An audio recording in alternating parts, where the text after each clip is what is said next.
Welcome in to the Hot Read Podcast. I'm your host, Easton Freeze, director of published content here at BroadwaySportsMedia.com. We're also brought to you by the 440 Podcast Network.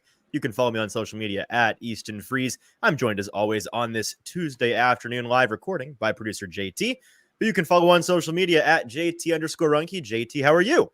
What up? What up? I'm good. Coming in today with a big show for us, kind of planting our flag officially a week out before the Titans have to make their official 53-man cut down. Obviously, you know, things could change, but this What is where could we're go gonna wrong? We're gonna get them all right today. What could go and wrong? It's gonna be It's gonna be perfect. Yeah, we're both coming into this. I haven't seen your list. You have not seen mine, but I'm confident that because we are both the smart and intellectual people that we are, we got it correct, and we have the same exact list because it is the correct one. Right, the geniuses that we are. I double checked my list. It is in fact a 7-day early preview of the final list. I sent it to Ran. He said, "Yep, that's the one." So we're good as long as your list matches my list. And for folks that are listening with us today, if you want to know who doesn't make the team, I'm about to tell you. So that's going to be exciting. We're going to take a look at my pre-training camp list, which as I looked at it today for the first time since we did it a couple weeks ago, there's some funny stuff on there. It's mostly right. It is, but there's some funny stuff on there. And we're going to go through some of the more, in all seriousness, difficult positions to project because there are some very obvious things. Most things are very obvious to me. There are like 6 or 7 spots that really you could tell me they go any way, and I would probably believe you because it gets tricky there at the bottom. We got some big news, by the way. The reason why we're a little bit late today is because our buddy Zach Lyons. I don't know if people are paying attention to this. JT and I were sitting watching. He was just like moments ago announced as the newest host over at 104.5 here in town. So clap it up for Zach. Very exciting. Let's go, Dada. Let's go. We've known that JT and I have known this has been in the works for like almost a month now, but did not know until today that it was official. So very exciting. Very cool. He's going to be the Blaine and Zach show in the afternoons. He is taking over as the co-host of Blaine it was Blaine and Mickey. He's replacing Mickey essentially. And so that's super cool. He's going to do Titans Talk Back, it sounds like, which is the 104.5's post-game show. So not here to advertise 104.5. You should listen to us instead of 104.5. But if you do listen to 104.5, you should tune into our buddy Zach because we support Zach. We support the intellectual media movement here in Nashville. You know, those of us that really put in the work, really know what they're talking about, that come from long-form backgrounds such as the 440 Podcast Network and Broadway Sports Media. You know, it's me and JT, Zach, Stoney, Mike Herndon, and those types. We're a close-knit group, and we support each other, and that's because we know what we're talking about. And there are some others out there that I think are empty calories. We are the protein shake of media, JT, and we like when we win, so this is exciting. Yes. You know that meme? I don't know. This may be too Gen Z for a lot of people out here, okay. But you know the one that's been floating around the internet, the interwaves recently, where it's like, let's go gambling. Oh, dang it. You know that one? yeah. It's the opposite one where he's like, let's go gambling. And then it just starts saying, I can't stop winning. I can't stop winning. That's the intellectual. And that's the We're intellectual going to win so much right now. You're going to say, Mr. President, please. Too much winning. Obviously, no, it's awesome to see him get that. It's going to be wild to hear him on the post-game show. Frankly, afterwards. It took him a while. You know, he's 47 years old. You'd think you'd have had a better media post by now because he's been doing it for long before you and I were born. But good for him. You better late than never. Congratulations to Zach Lyons for getting there. That is had to get a little something in there. Okay. Let's get on with our show here. And for those of you that are with us live here in the comments, we appreciate you being here on a Tuesday afternoon. We would love your thoughts, your comments, your questions as to where we went wrong, where you think we went wrong, where you're actually incorrect, but what you're incorrect about, basically. We'd love to hear about that in the comment section as we go through the Titans 53-man roster today. No idea how long this is going to take. This might be a shorter show, but usually when I say that, it ends up going 97 minutes. So I won't say that today, but I will allude to it. If you're with us live, make sure you're watching with us over on Broadway Sports Media's YouTube page. Head on over to Broadway Sports Media on YouTube. Find this live stream. And in the comment section, that is where you can be a part of today's conversation. Make sure you're liking and subscribing over there. We are looking to continue to bolster our media presence on the internet. And make sure you're following us at Hot Read Pod on TikTok, Twitter, and Instagram. JT, without further ado, should I just throw up my old list and we can look at where we were as of, I have no idea. What this would be like.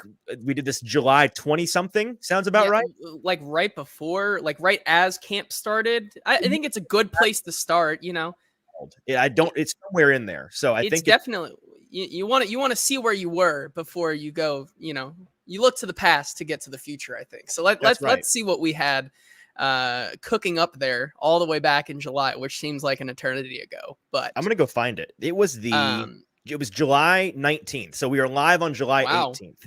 So it was 6 days before I, unbeknownst to me, would have a child. And we are now. So it's a full month, over a full month ago, a month and change. So I'll go ahead and throw that up here. And here it is in this very high tech Google sheet for you to look at. Everything. So in blue, here's the color code for folks that are wondering. The blue is guys that I had no doubt were going to make the team. Green were guys I think we're going to make the team. Red, guys to get cut. And then, of course, we've got Colton Dowell here in purple because he's going to be on the PUP list. Quarterbacks, Levis and Rudolph. Wasn't wrong there. You run to the first funny mistake where Dylan Johnson was the third running back. I was not on the team much longer after we did this. Can we talk about that real quick, though? No, I think he made it to August. He might have barely made it into August, but then again, that is something that needs to be discussed. After getting cut by the Titans, he's picked up by the Carolina Panthers, goes on to have 13 carries for 50 some odd yards and a touchdown, and then gets cut immediately after. What are we missing with Dylan Johnson? Because for all intents and purposes, it sounds like he's a pretty productive running back, in my opinion. And I thought that's what we thought. All of us thought that coming out, and he was a pretty popular pick to win that RB3 job, and he's just bounced around already and had a rough start to his NFL career. So, it's frustrating. It's confusing, but it's definitely one of the ones I look back on this list right here and I feel like might have got that wrong. Yeah, I think it's medicals. I think it has to be medicals because otherwise I don't know. Maybe he's just got a hateable face. Otherwise I have no idea why. Yeah. And that was kind of, there was, and not to spread rumors, but the things that I was hearing, whether they were substantiated or not, around the draft cycle in the spring was that the reason why he's likely to go undrafted after such a big year at Washington were some medical things. And so that wouldn't shock me. Not to go back in the podcast too far, but I just saw this from Glory Day Sports and it deserves some praise. I've always said 440 and Broadway Sports Media is the chicken parm of Titans media. All the calories. Yes, 100%. Glory Day Sports knows what he's talking about. Okay. And then I had the right 6 wide receivers too. We know Hopkins, Ridley, Boyd, Burks were locks, still are locks. I probably should have just sacked up and said NWI was a lock at the time because it always was NWI. And then Jaquan Jackson is my 6th guy. I will talk about what my new list looks like, but I think that wasn't crazy at all. Had the right 3 tight ends. We still believe those are the 3. O-line. I'm not even going to dive into what this O-line group was. It's largely the same with some things shaking around. You might notice one guy that's now retired in that list. Don't worry about that. Couldn't have possibly known. Defensive line, you've got 6 guys that aren't crazy. Edge, I was wish casting the Thomas Rush training camp of all training camps. It did not come to fruition, so that's a little bit of a bummer. Linebacker, we'll talk about that. Another really interesting group. We'll talk about that. Cornerback, I was also wish casting the Caleb Farley Renaissance, and then he got hurt shortly thereafter, so that's a tough one. And then safeties, of course, did not know that Quandre Diggs would become a Titan between then and now. Okay, so all of that looking back, it doesn't look nearly as bad as I thought it would. Really, the only glaring thing, unless we get unless something crazy happens a week from today when they cut down next Tuesday at 3 p.m. local time, for folks that are wondering, that's when it'll be official. But you'll have folks like Justin Mello leaking the lists all day long. I don't think it's that bad. I think Dylan Johnson's the only hilarious bit of this. I don't think I included anybody else that has no shot of making the team. Well, besides Sadiq Charles, but it's not his fault. He would have made the team, but then he decided to quit football. Okay. On to my current list. Here's the current list. And we're also going to do some practice squad. And JT, you have a list as well that we're not going to show it because it'd be too many lists at once, but we will cross-reference it. Let's see if I can zoom in here a little bit. Oh yeah. Look at how that's much better. Let's just do that over here so the folks can see at home. I don't have the Titans keeping Malik Willis on the roster. And we've talked about this. Would it shock me? No, if Malik Willis ended up making the final 53. But we know Levis and Rudolph are locks at this point. We talked about it at length on the last show. Rudolph is your quarterback too. Always was. With Willis, he falls into that. This is going to be a recurring theme all show. All the guys that I have on the practice squad, which is in yellow, fall into that charity guy category where I would not be shocked to see them make the team because, again, when you get to roster spot 44, 45, 46, it becomes a who wants to join this team situation. You're just kind of handing out golden tickets. It has less to do with guys like, we've got to have him on the team. He's really going to turn into something. It's a lot of flyers and security guys and just who you're a fan of currently. So is this what you had, JT? Do you have the Titans keeping 2 or 3 quarterbacks? So I agree with you. I think coming off of the conversation that we had last week or post the second preseason game, talked a lot about how it really just feels like Will Levis and Mason Rudolph are the 2 guys that they would keep. Obviously, it's a discussion of risk versus reward, keeping Malik Willis on the practice squad. However, like from what we've seen, what's from the him, real risk? Can we talk about what the real risk? That's the question I was going to pose there. Besides, and this is an interesting discussion, I think that's been brought up early this week, besides the maybe a little bit of a fan attachment to a guy like Malik Willis, who, was talked up so highly before being drafted in the 3rd round, kind of in that in-between space for the Titans the past couple of seasons. A lot of fans kind of have this connection to him because he's also a really stand-up guy. Is a solid guy off the field as well as on the field. But, I don't really see a downside of keeping him on the practice squad because, like you said, that 3rd emergency backup quarterback rule is something that really, isn't that big of a deal. Like, once again, you do not have to have the quarterback on the active roster before game day. He can be on the practice squad and can be a game day elevation at no other cost, but he has to be on the game day roster, right? So, Correct. So that's not something that, is incentivizing them keeping him on the active roster, the 53-man. But like we said, just the performance from Malik Willis the past couple of weeks, although improved, doesn't show much in the confidence category, in my opinion, to say that this guy is deserving of this spot when you have so many other depth positions that you might as well keep a couple other guys. Yep, we're on the same page. So I think we can move on from what is ultimately the least. I don't think anybody's really questioning this at this point. Again, will it be shocking if Willis gets in? No, but I'll be surprised as to who gets left out instead of him. On to running back here. We talked about this at length on Tuesday's show. Spears and Pollard, obvious locks. I might be kicking myself a week from now for not just going ahead and locking this in with Julius Chestnut. And I said on Tuesday that it's a lock. I feel that it is. You know what? It's time for me to put my money where my mouth is. I'm changing it to blue. For the record, let the record show. Julius Chestnut, a lock to make this team. I said it on Tuesday. I need to reflect it with my sheet here. I think Chestnut is your running back 3. I don't see any reason why he wouldn't be. Of the 3 guys vying for that last spot, I don't know how you can argue any of the other 2 guys. That was a terrible sentence. Let's start that over. I don't know how you can argue that the other 2 guys offer you more than Chestnut in the actual running game. In fact, I would argue Chestnut is the only one of the 3 of them that does offer anything in the running game. With Haskins, all of the upside of special teams. If special teams, if they change the kickoff rule to just no more kickoffs, we're just going to give teams the ball. Hassan Haskins would probably be out of the NFL. Like I don't see it. And then Jabari Small, again, a young player, did not impress at all in the preseason. Very much a practice squad body. I've been calling him the quintessential practice squatter, and yet I don't have him on the practice squad here. I have Haskins making the practice squad. Do you have any issue with this? Is this reflective of your sheet as well? Yeah, so we're 2 for 2 here on our positions. I have Julius Chestnut as the 3rd running back. I have the Titans only keeping 3 running backs, and that comes down to, I believe that there are other positions on this team where they will keep guys who can serve as that special teamer role. Maybe not as good as Hassan Haskins, because Hassan Haskins might be the best special team guy that they may end up having, but because of the kind of inefficiencies of the rest of the roster, especially on the defensive side of the ball, I think you have guys who bring that special teams upside and can also play on a side of the ball where you don't have like a Tyjae Spears and a Tony Pollard already like ready to go. Yeah, I agree. I really have no more to say on this either. So you want to just move on? Let's just keep going, trucking along here. Sure, let's keep the receiver along. Position. Said it a week ago. I'm going to continue to say it. The Titans are keeping 6 receivers, and their names are DeAndre Hopkins, Calvin Ridley, Tyler Boyd, Traylon Burks, Nick Wickrickiene, and Jaquan Jackson. And Colton Dowell, technically, because he's on PUP. So shout out Colton Dowell. Yeah, the only purple guy on here.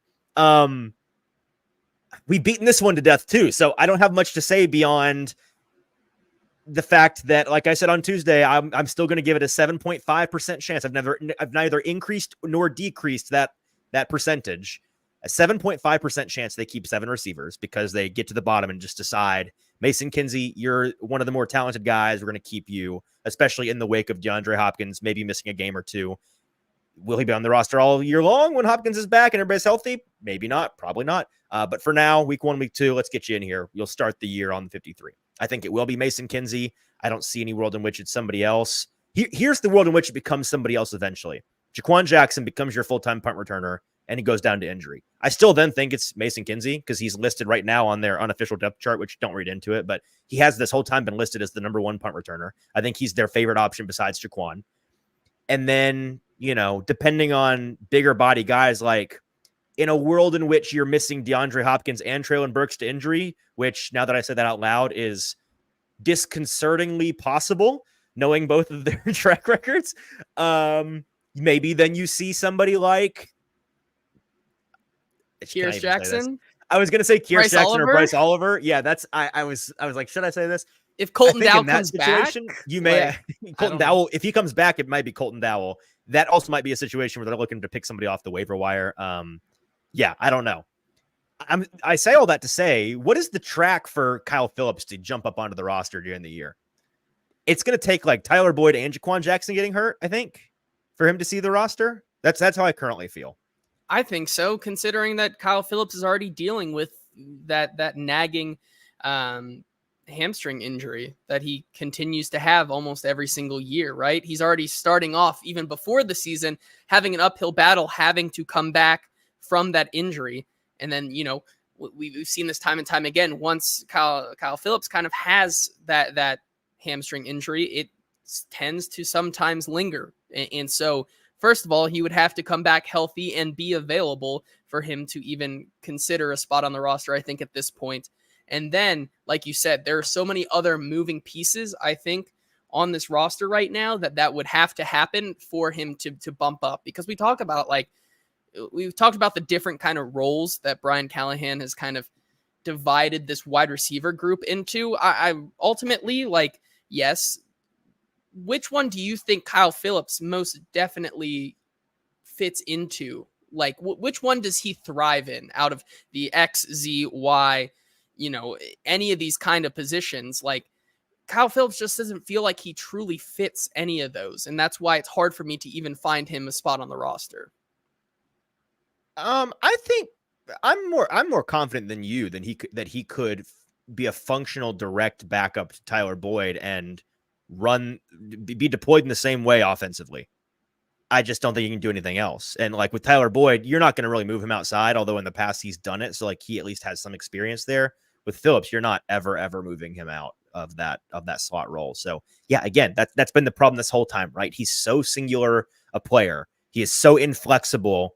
It becomes really hard to find the right spot for him. And I like the guy a lot. And I wish I've spent the last 2 years wishing nothing more than to watch Kyle Phillips tearing it up on a Sunday, Hunter Renfrow style.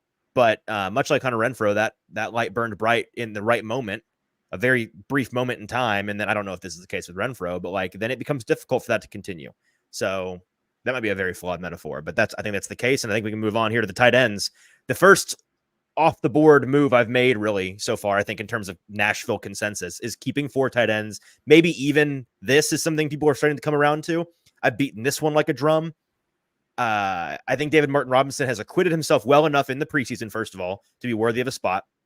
UDFA rookie who has been really impressive in camp, has come along very quickly. And maybe most importantly, in the actual games, both of their preseason games, he leads all Titans pass catchers, running backs, wide receivers, tight ends. He leads them all with 5 catches and I think 68, 70 something yards.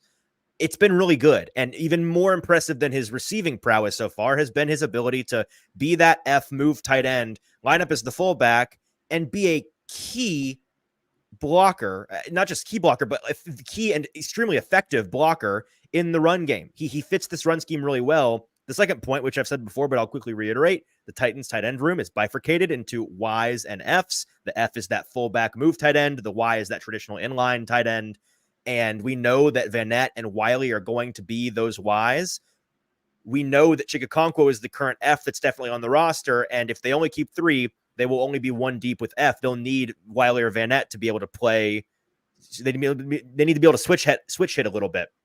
And to look at the rest of the roster for what it's worth, are there other guys competing for F? A fair question. Well, Thomas Odukoya so far has been lined up primarily in the preseason games, at least, as the Nick Vanette Y replacement. He's been filling in for Vanette essentially in the depth chart. So he's been playing Y. And then Stylianos, I'm not going to sit and lie to the folks. I don't know what he's been playing. I don't think it's been F, but maybe it has been. So either his competition, DMR's competition at F, is either Chig and then nobody, or Chig and then Steven Stylianos, who, spoiler, Stylianos is not making the roster.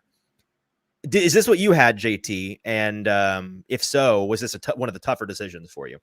Yeah, so once again, I'm pretty chalk with you. I have DMR making the roster, mostly because, we heard from his offensive coordinator today, Nick Holtz, kind of talking to the point of DMR looked like a totally different player when the pads came on, and he showed us something that we really didn't see in OTAs, and I think that's something that all of us can agree with. DMR has looked the role, and I think when all things are considered, having that 2-2 of both positions instead of just having Chig as one and then having to maybe have him kind of be able to be a little bit more versatile, that's something that I think is worth having DMR on the roster, being able to let both Josh Wiley and Chigakonkwo, for the most part, those two guys as the starters, do what they're doing best right now and play inside this role in Brian Callahan's offense that they've been really trying to perfect and create with this offense. And so having less on Chig or Josh Wiley's plate by keeping DMR, I think, is the right move. Yep. I will say, of the 4 positions we've gone through, DMR being the 4th tight end is the first one we've come to. It's the first green thing I have on here. It's the first guy that if you told me he didn't make 53-man roster, I wouldn't actually be super shocked. I'd be surprised and disappointed, but not super shocked. I'm kind of glossing over the practice squad guys because we'll come back to that here at the end, who I think does and doesn't belong on the practice squad. But if you're curious, as you're watching along with us here on Broadway Sports Media's YouTube page, you can see them in yellow below. Okay. Let's just knock the O-line is such a big task, but let's just go ahead and knock it out. I have them keeping 10 offensive linemen. I think they're keeping either 9 or 10.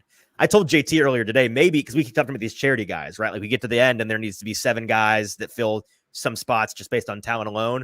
Maybe my hot take will be that by decree of Bill Callahan, they're just keeping all 17 offensive linemen. That's every charity guy is a lineman, and they're the first team in NFL history to roster 15 linemen on day 1. I don't think that's actually happening, but I wish it would, because like we said on Tuesday, I'm confident I'll get 3 or 4 of these wrong when we find out the real list on Tuesday. And I'm confident at least 2 or 3 of them will be linemen. Beyond the starting 5, which we know for sure, they're locked in: Latham, Skoronski, Cushenberry, Petit-Frere, Radens. In that order, almost in that order, left to right. Flip Radens and Petit-Frere. Obviously, Radens your left guard, or right guard. Petit-Frere your right tackle. Beyond them, it's 5 guys that are all really similar. I think Daniel Brunskill is clearly the next one in terms of talent. Now, we heard Jim Wyatt earlier on 104.5 today, I think 3HL, talking about how he's heard around the building, this is the perks working for the team, of some potential surprise cut candidates. And I think the financials are the biggest thing we don't pay attention to when it comes to cut candidates, how much money the Titans stand to gain back if they don't keep a guy on the roster. A guy like Daniel Brunskill is one of those bigger-ish money, big is relative in this sense, but bigger-ish money guys and he's older. Wouldn't shock me if he's a surprise cut candidate for that reason. But if it's based on talent alone, I don't see how Daniel Brunskill is not on this roster. I think Andrew Rupchich, similar situation. They've continued to have him be in a direct battle with Dylan Radens at that right guard spot. Now, we've heard in really just the past couple of days that Radens has separated himself and is in position to be the starter. They've kind of gone ahead and winked and nodded and said, yes, this is the case.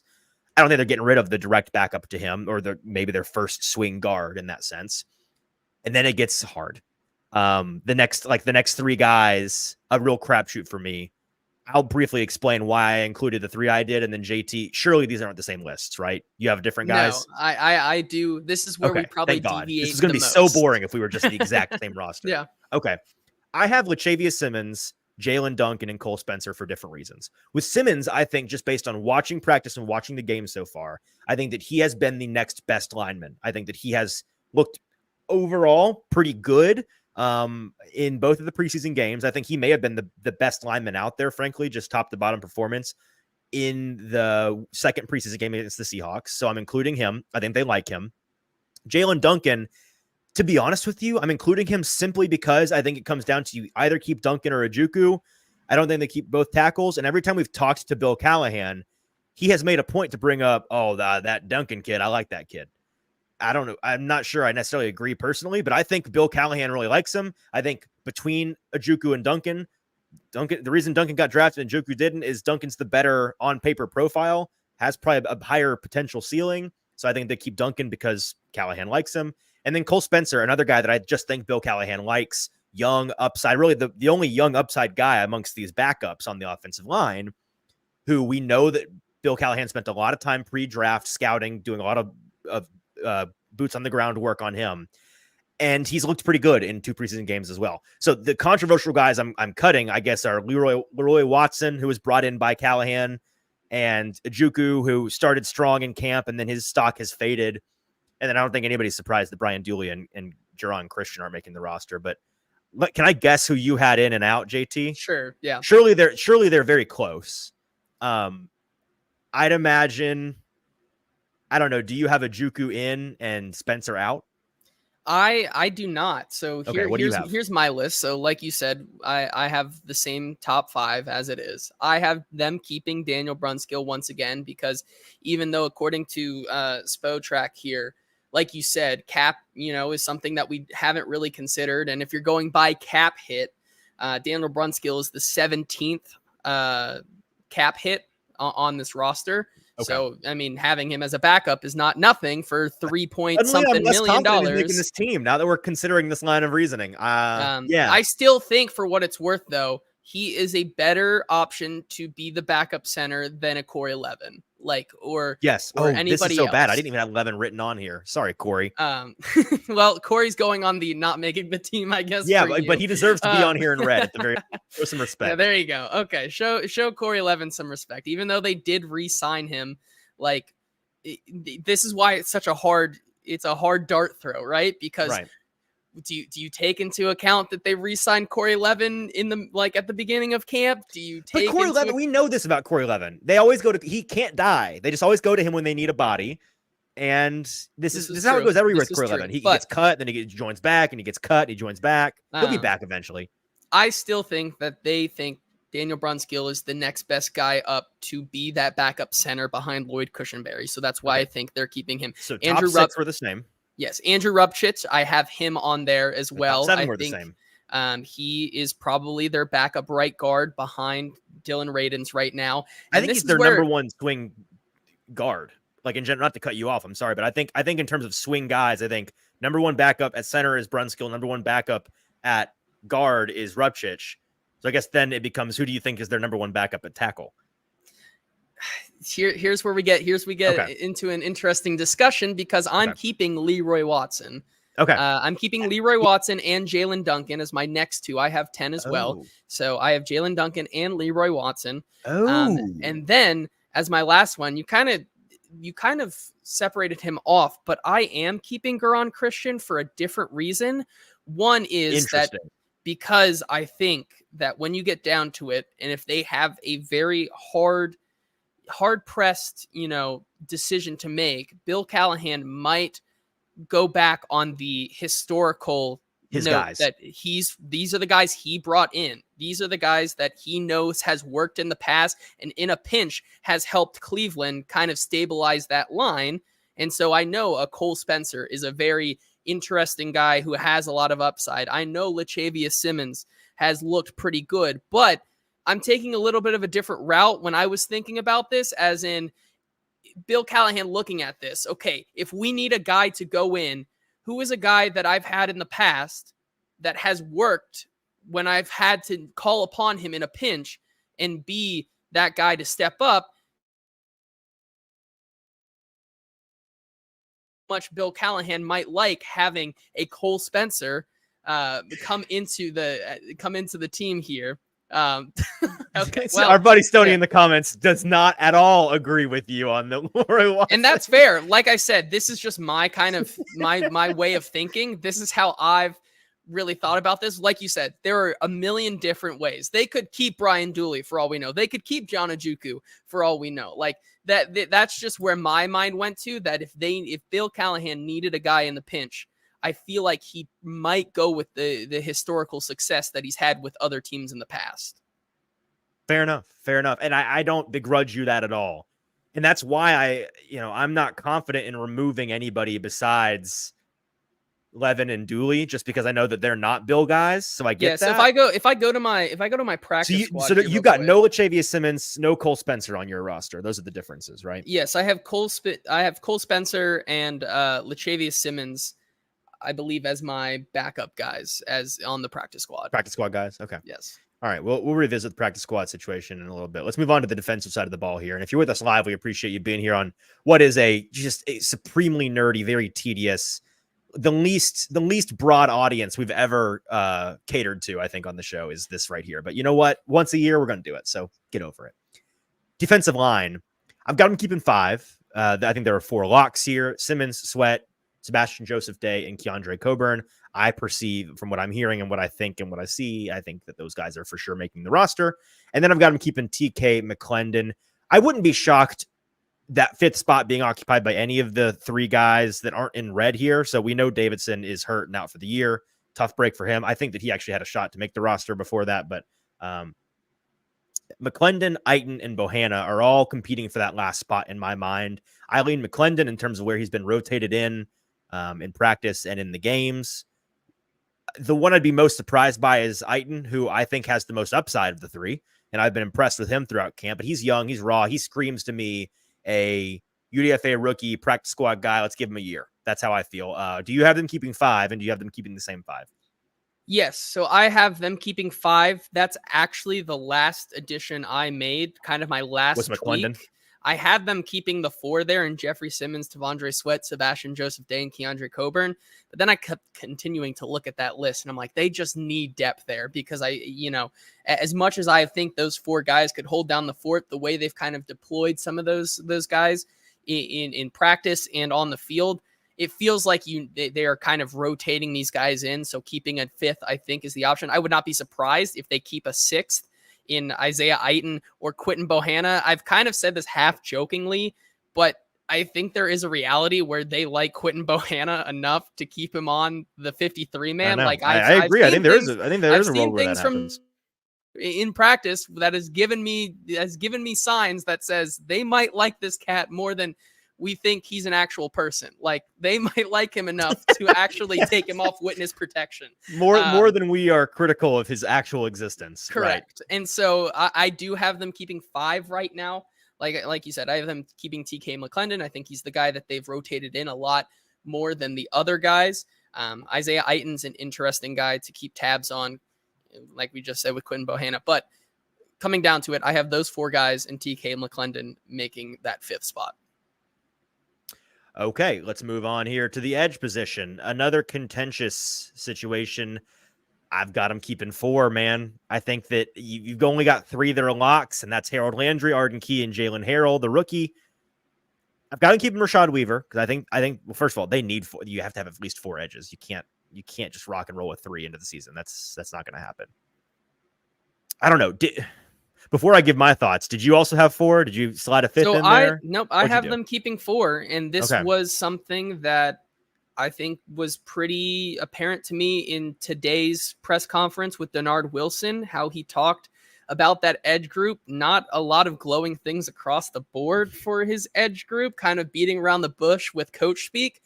And that really, I would say pretty clearly not a crazy fan, actually. Yes. I'd say it was, without saying it explicitly, he was like, yeah, there's some dudes in there. Of all the dudes that have ever played edge, those sure are some of them. They keep Rashad Weaver just based on he's been here, and he hasn't had the greatest camp, but he has flashed in the past. Can they continue to work on him throughout the season? I think so. I think that gives him the edge over a Caleb Murphy, which there's been talk online about Caleb Murphy being better than Rashad Weaver and more deserving of that spot, and people think it's not entirely close. I'm almost the exact opposite of that opinion after what I've seen over 2 weeks.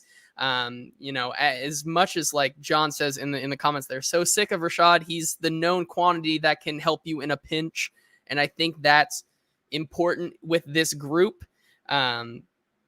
The biggest thing, though, for me is how Denard Wilson today kind of said, with this edge group, we may look at rotating in some interesting, pass rush packages, and called out Jamal Adams by name. And that's kind of, I was flirting with the idea of keeping 5, but the fact that he continued to harp on this idea that Jamal Adams might as well just end up playing as an edge player and just blitzing the quarterback on a lot of plays and a lot of design looks tells me that they have enough everywhere, considering the linebacker room as well, that they probably don't need to keep more than 4.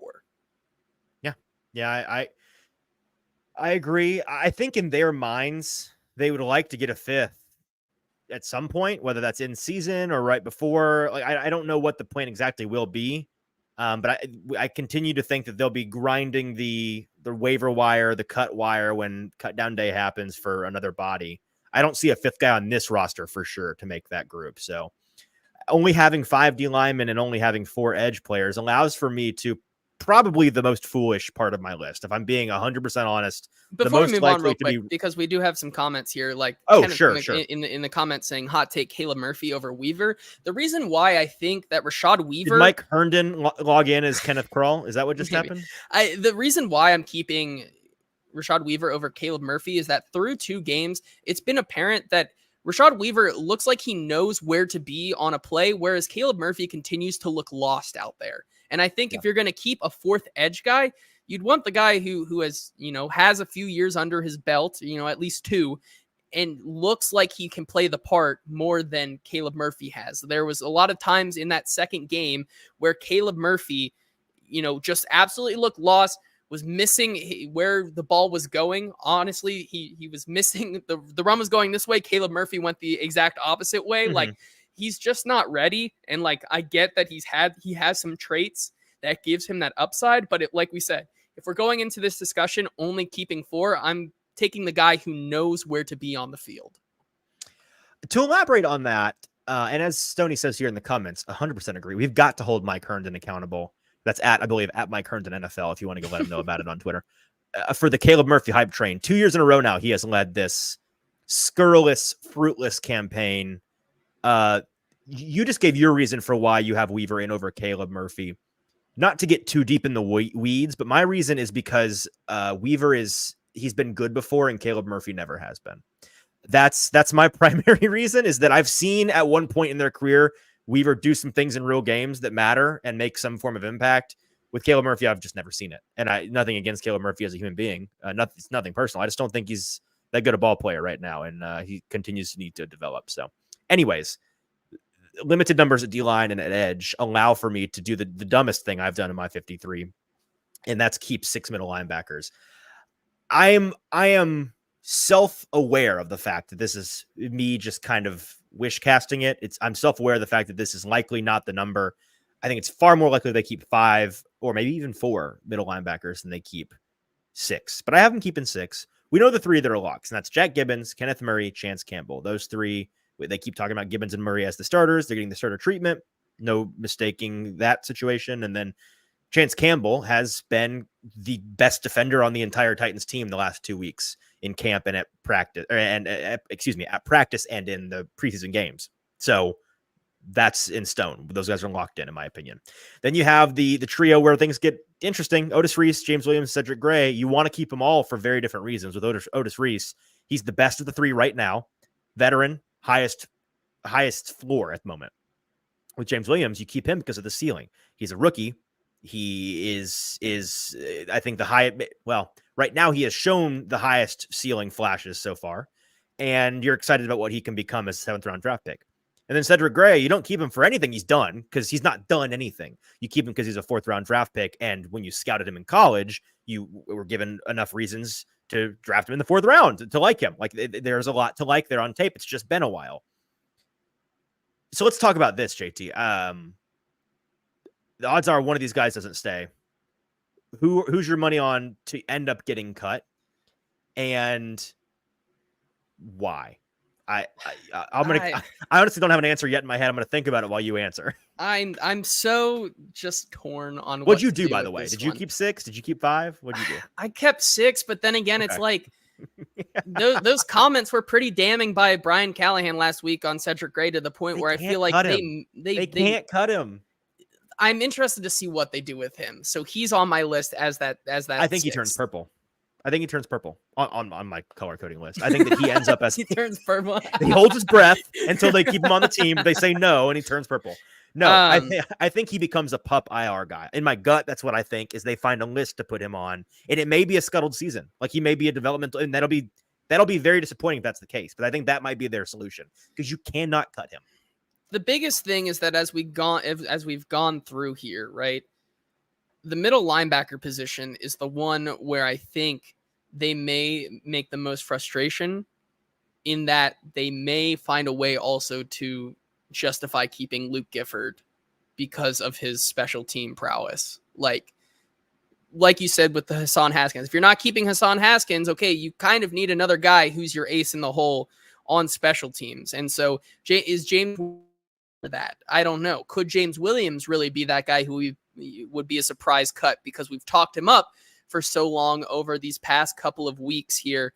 But like Brian Callahan says, maybe Brian Callahan's timeline for James Williams to grow into that position is a lot faster than what we perceive James Williams' timeline as. Could he be the one with the odd man out because of Luke Gifford's ability on special teams? Now, I don't know, but I ultimately I'm still here with you. I'm Jack Gibbons, Kenneth Murray, Chance Campbell, Otis Reese, James Williams, Cedric Gray, but like I still feel kind of in my gut that they find a way to keep Luke Gifford because of that special teams. Oh God, please don't. If they keep 5 or 6 linebackers and one of them is Luke Gifford, I'm gonna punch a hole. I'm not saying I want it. I know, but I hate to even put it out in the ether. That's and so, but if I had my way with how they choose their linebackers, I'm with you that it is those 6.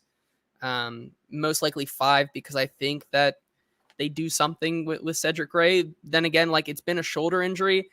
Obviously, it's at a level of severity where it's kept him out for this long. Like I agree with you that he, if it's been out for this long, there is motivation to put him on a pup list and kind of start the season. He needs like to that. be back this week. He needs to be back. Yes, if he's not back, if he's not back tomorrow, that's if he's not back tomorrow, I'm confident he's purple on this list. I like Kenneth says in the comments, feels like some injury pup hijinks are coming on. I agree. I think if he's not back out there tomorrow, then you can go ahead and pencil him in as purple on the list, which will be disappointing. And Scory Day in the comments saying whispers Reese outplayed Campbell last week. Yeah, I can get behind that. Brian Callahan said it himself. He had a very nice game. If Otis Reese hadn't gotten injured in that game, we maybe have a different conversation about who's linebacker 3 and 4. I probably would still lean Campbell, but that injury might put him back a little bit. It set him back in terms of missed time. And I think right now he's easily your linebacker 4 in terms of talent. So no debate there. Moving on to the cornerback position. I have them keeping the obvious 4. We've talked about how these 4 are significantly better than the rest of the 4. L'Jarius Sneed, Chidobe Awuzie, Roger McCreary, and Jarvis Brownlee Jr. And then I have them keeping Gabe Jeudy-Lally, which I am excited and fine with, and Trey Avery, which bothers me in my soul, deep down within. But I do believe he will be on this team. I have them cutting Caleb Farley, Eric Garrer, Anthony Kendall, Robert Javier, and Tay Gowan. Did you keep 6, and who did you keep? I kept 6.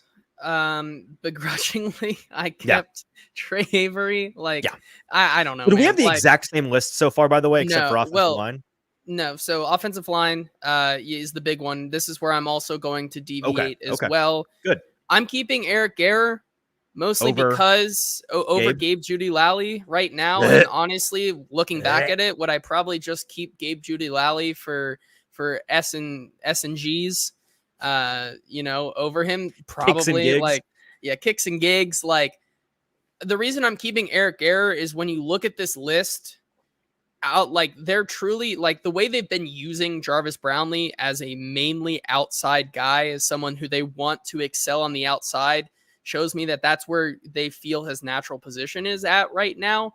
And so if Roger McCreary were to go down, they really don't have a option on the list to play that kind of nickel corner spot if you keep a Trey Avery and a Gabe Judy Lally. So that was kind of my reasoning to keep Eric Gehrer, also because I think out of those guys, between Trey Avery, Gabe Judy Lally, Eric Gehrer, all those guys, I think Eric Gehrer is the best corner, even though he is smaller and plays the nickel. Like, I think he's the best at that, like at his position. So that's why I'm keeping Eric Gehrer. And then, like you said, Trey Avery, Gabe Judy Lally, it's a toss up.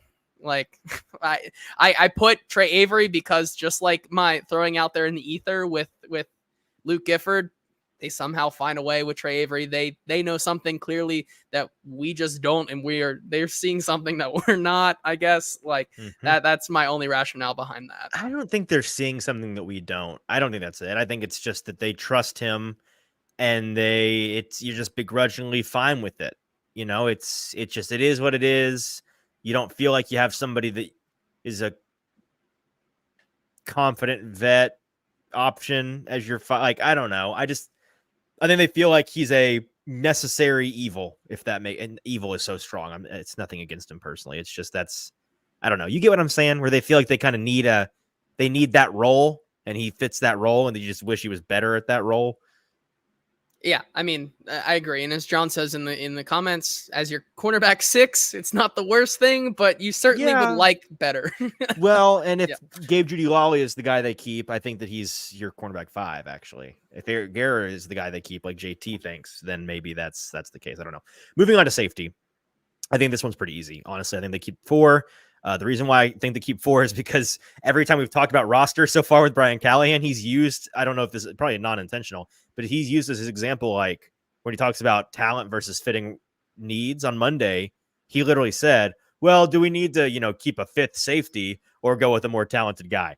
I think that they'll literally ask that question in the room and say, let's get the more talented guy. So I think they keep 4. I think they keep Amani Hooker and Quandre Diggs, your obvious starters. Jamal Adams, the other guy that's obvious because they went out and sought him out and brought him in. He's listed high on the unofficial depth chart. And then Elijah Molden, who I think is the obvious veteran choice, cutting Matthew Jackson, Keaton Ellis, Mike Brown, and Shaheem Carter. Is this the list that you had? It is, but I do want to bring up an interesting point that we talk about this list of surprising guys who might get cut, knowing what we know about Elijah Molden's kind of fall down the depth chart. Is that a possibility? I mean, what? How about I one up you? How about Jamal Adams, surprise cut candidate? Ooh, that's an interesting take. What have we? It's all baked in, right? We're not saying he makes the roster based on anything he's done out here at practice, or he's not even suited up for the games. What has he done to guarantee himself a spot? Now, I don't think it's going to happen, but I'm just saying the fact that he's not been back out there yet at practice, maybe he's not back to the shape they need him in at the rate at which they were hoping he would be. I think that's a possibility. Yeah, I think it's a possibility as well. Like, obviously, like the great unknown for us is the injury and status of these guys, and like 4 of these guys could go on a PUP or an IR eventually, like, and this all changes. I think I'll nominate, by the way, the person I think if Adams or Molden somehow doesn't make the roster, I think Matthew Jackson's the obvious one. He continues to be the gunner in the I keep saying practice games, the preseason games, which are practice games. They are practice games. They sure are. I think he's the one. He would not. I mean, TD is always high on him. When I think Matthew Jackson, frankly, I think Tron Davenport. Made a few plays. I mean, sure. he has 2 or 3 interceptions in practice. So he's very clearly the 5th safety on this team. I just don't think that makes the cut. And then to the chagrin and surprise of everyone here for the specialists, I had them keeping Ryan Stonehouse, Morgan Cox, and Nick Folk. No, Braden Narveson. He did not unseat. Nick Joke's Folk, on you. I have the Narwhal. Just kidding. The Narwhal is on the team. Yes. So yeah, those are my 53. I'm assuming you have the same specialist. So really, we only disagreed on. I had Judy Lally and Duncan excuse me, I had Judy Lawley and Latavia Simmons and Cole Spencer on the team. Instead, you had Eric Guerrer, Leroy Watson, and Garon Christian. So we really only disagreed on 3 guys. That's kind of surprising that it was that in lockstep. But I think that's reflective of the fact that, 1, we're geniuses, and 2, maybe more importantly, most of this roster is already pretty cut and dry. I don't think there's a whole lot of debates. Stoney requested it earlier. He said he needs full 17-man practice squad. So let me just go ahead and throw mine out there. Before we do that, the comments here, Kenneth says, I think the biggest unknown, which is another one, is how many players maybe Rand Carthon goes after from next week's massive cutdown day. Great point. I think that's another interesting point that we will have to circle back on. And that's why we're kind of doing this episode now, because next week we just get to react to it and break that all down. So that'll be exciting. But like you said, we're going to be right, except for 3 spots. One of us will be right with those 3 spots. The other one will be wrong, but everything else. And then we'll also maybe be wrong on some other things. We'll see. Maybe. And it says put Narveson on the team, cowards. Absolutely not. Can't make me do it. My practice squad is Braden Narveson. Sure. Why not keep the kid around? Matthew Jackson, safety, 2 cornerbacks in Caleb Farley and Eric Guerrer. No linebackers, because if you're keeping 6 on the active roster, we do not need a 7th linebacker out there at practice. 2 edge players in Thomas Rush and Caleb Murphy, much to the enjoyment of Mike and others that are big Caleb Murphy fans. I have Isaiah Eaton and Quentin Bohanna, the 2 guys competing for that last defensive line spot, being the 2 defensive linemen on the practice squad. Leroy Watson and John Njoku, I have making the practice squad as the lineman. Thomas Odukoya is your 17th guy, because he's going to unfortunately continue to toil in international designation exemption purgatory. I hope that eventually he gets to not do that, but for now, the math just makes more sense for them to keep him that way and get an extra practice squad guy. So Odukoya stays there. This might be wrong, but I have them keeping 4. Braden is trying to call me in the middle of the show. Braden, I'm on air. I'll talk to you in a minute, buddy. 4 wide receivers, and Kinsey, Phillips, Jackson, and Oliver. That's probably wish casting. I doubt it's all 4, but maybe. 1 running back in Hassan Haskins and 1 quarterback in Malik Willis. So what similar, different? What was yours looking like? So I have a few things different. I'll go in the opposite way of you. I'll start with Malik Willis. He is my practice squad quarterback. Running back, I kept Jabari Small because I don't know. Sure, why not? It's a coin flip. You're not offending me by that at all. I don't care. I kept 4 receivers just like you. Okay. Like Mason Kinsey, I think I kept the same 4. Bryce Oliver, Hive, stand up. Sam Sheney. That's tough on them. It's not, but then again, how dare you? It's Sam Sheney, not Sam Sheney. I'm so sorry. I didn't find it out until we were in the stadium on Saturday night, because they kept saying Sheney, and I was like, look at these idiots in the press box. I don't even know the name of the guy. And then I checked the pronunciation guide, and I'm like, oh my gosh, I'm wrong. It is Sheney. That's so tough. I'm sorry, Sam Sheney. Mason Kinsey, Kyrus Jackson, Bryce Oliver, and Kyle Phillips. I'm keeping him. Thomas Odukoya, like you, is that bonus player that is in purgatory. I put a star next to him. I've been keeping 3 offensive linemen here. I have him keeping Cole Spencer and John Njoku for those guys, the development guys, and Latavia Simmons is a guy they can pull up if need be. I have them keeping just 1 defensive lineman outside of the 5 on there in Isaiah Eaton. I have them keeping Caleb Murphy, and then I have them keeping quite a few cornerbacks in Matthew Jackson, Gabe Judy Lawley, Shaheem Carter, and Anthony Kendall. The biggest one I think that is not on my list is Caleb Farley, which I think is an interesting conversation considering that he is hurt. What they do with him, is obviously he's had to work through a lot of things, but at some point, if he continues to be injured, it's like, how much is it really worth? Obviously, being that former first round pick, and then I have them keeping the Narval as my final spot to make 17.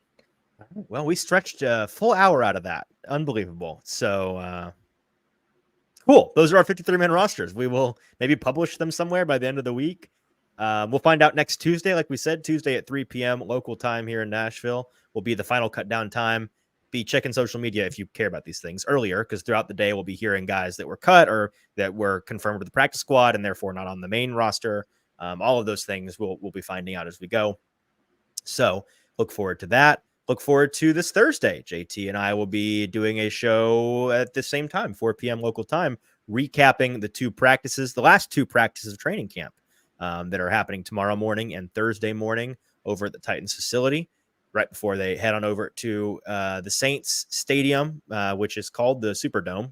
quite famously. I probably should have gone with that instead of the Saints Stadium. The Superdome is where they'll be playing this weekend at 1 p.m. local time on Sunday. So adjust your preseason calendars. We get a Sunday 1 p.m. game, and then we are on to the regular season. Anything else, JT? I feel like I'm missing something. We got everything? We good to go today? Let me see. Joey says, are we doing a hot read fantasy league again? Yes. We will. We'll do that. TBD We'll do the details in the dead week. How about that? We'll do an announcement during the dead week between the last preseason game. Yeah. And let's get this game out of the way, and the next week we'll talk about it. So stay tuned. Okay. Until Thursday. Other than that, I hope Stoney cleaned up his barf on his desk for me. Yeah, that sounded messy. I hope that wasn't too bad. Okay. So, all right. For producer JT, I'm your host, Easton Freeze. Make sure you're liking, subscribing, doing all of those things, following us on social media at Hot Read Pod on TikTok, Twitter, and Instagram. Until Thursday, we will see you then.